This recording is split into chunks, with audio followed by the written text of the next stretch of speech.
Le monde est peut-être sur le point de s'effondrer. Comme vous le savez sûrement, il y a de nombreux problèmes écologiques qui perdurent, voire empirent avec le temps. La surconsommation d'énergie, le réchauffement climatique, la pollution, la disparition d'espèces animales, le monde est sûrement trop peuplé par les humains. Les humains, qui étaient autrefois des Homo sapiens, des animaux comme les autres, se sont hissés au rang de dieux. Smartphone, intelligence artificielle, immortalité, on vit dans un monde où on peut acheter l'équivalent en calories d'un an de provisions Homo sapiens d'il y a 70 000 ans en travaillant 3 semaines au SMIC. Tout le monde court après la richesse, alors qu'en soi, nous sommes tous déjà très riches relativement à notre condition animale d'avant. Il n'y a rien de mal à gagner de l'argent. La question à se poser serait plutôt où est-ce qu'on le dépense ? Dans cette vidéo, je ne vais pas rentrer dans les détails en expliquant scientifiquement l'évolution du climat, ce que ça va engendrer par la suite, expliquer pourquoi le monde va sûrement s'appauvrir toujours et encore plus.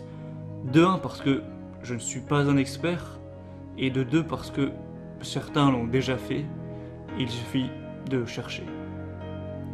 Ce qu'il faut savoir, c'est qu'on est arrivé à un pic au niveau du pétrole, du charbon et du gaz, et que chaque année qui passera, on aura de moins en moins accès à ces ressources énergétiques. L'évolution du climat fait monter le niveau des mers, ce qui pourrait faire tomber des villes comme New York ou Miami sous les flots. La fonte de certains glaciers pourrait assécher des fleuves et donc enclencher une pénurie d'eau dans des régions comptant des millions d'habitants.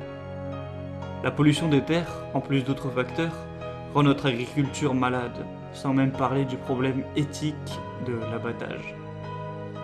Pour résumer, la civilisation est comme une pirogue sur une rivière. Certains observent et voient une gigantesque cascade à 200 mètres de vent, une chute inévitable qui nous tuera tous. Le courant est trop fort pour revenir en arrière, alors la seule solution serait que tout le monde rame vers un côté pour s'accrocher à un rocher et être sauvé.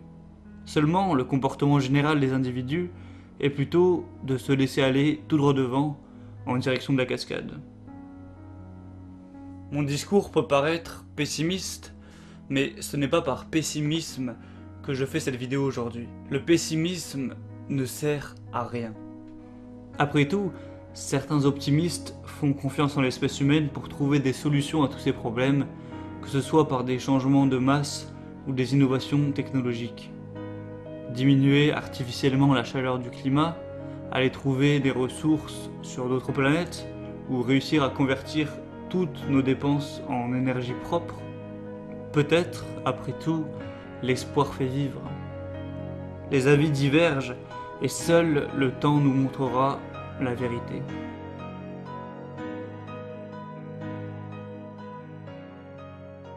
J'ai volontairement mis plus en avant les mauvaises nouvelles plutôt que les bonnes dans cette introduction parce que ça attire plus l'attention. Mais moi, si je fais cette vidéo aujourd'hui, c'est pas pour soutenir un point de vue ou un autre. Comme je l'ai dit, je ne suis pas un expert. Et d'ailleurs, moi-même, je ne suis pas parfait. Ça m'arrive de prendre la voiture alors que je pourrais prendre le vélo.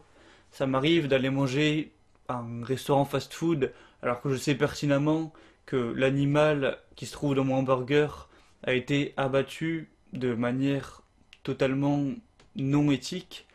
Et ça peut m'arriver de mettre au chauffage alors que je pourrais très bien enfiler un manteau. En fait, ce que j'ai envie de dire dans cette vidéo, c'est que peu importe que ce soit les pessimistes de l'écologie ou les optimistes qui auront raison, tout ce qui importe, chacun d'entre nous, tout ce qu'on veut, c'est être heureux. Maintenant, la question à se poser, c'est de quoi a-t-on vraiment besoin pour être heureux ? Est-ce qu'on a vraiment besoin de boire du coca tous les jours, de manger tous les midis à McDo ? Est-ce qu'on a vraiment besoin de passer notre vie sur les réseaux sociaux ou les jeux en ligne plutôt que passer du temps avec les autres ? Est-ce qu'on a vraiment besoin de s'acheter de nouveaux habits tous les mois alors qu'on en a déjà 3 fois trop ? Est-ce qu'on a vraiment besoin d'ingurgiter des médicaments et des brûle-graisses plutôt que de faire son sport tous les jours et de manger sain ? Est-ce qu'on a vraiment besoin de se plaindre de tout et de rien de se comporter comme des petites victimes ou des pourris gâtés, alors que nous sommes des hommes et des femmes? Est-ce qu'on a vraiment besoin de prendre la voiture pour faire 5 km alors qu'on a des vélos? Est-ce qu'on a vraiment besoin d'aller s'encrotter devant la télé-réalité et les vidéos YouTube stériles quand on peut se cultiver, apprendre des choses et s'améliorer? Est-ce qu'on a vraiment besoin de se tuer à l'alcool, à la drogue et au tabac pour oublier notre vie si pourrie que ça? Est-ce qu'on a vraiment besoin d'aller se faire chier 5 jours par semaine dans un bureau pour de l'argent qu'on gaspillera dans tout ce que j'ai parlé juste avant? Évidemment que non. Tous ces artifices ne sont que du poison pour notre bien-être intérieur. Le bonheur est simple. Si simple que pour certains il en devient compliqué. Du bon temps, avec de bons amis, de la nourriture simple mais bonne, s'épanouir, s'améliorer, s'accomplir, se libérer de l'égoïsme pour goûter au partage, vivre par passion plutôt que par consommation, et jouir de vivre une vie libre, simple et heureuse. Tout ce charabia, ça veut peut-être pas dire grand chose pour toi, mais ça résume assez bien les valeurs que je prône dans mes vidéos. Développer ses compétences, apprendre à s'améliorer, apprendre la simplicité et faire évoluer son état d'esprit dans le bon sens.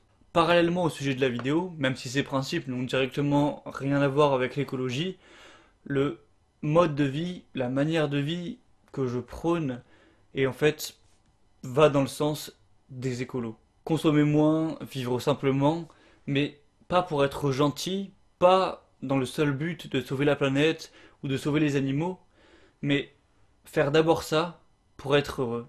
C'est un petit peu de l'égoïsme altruiste.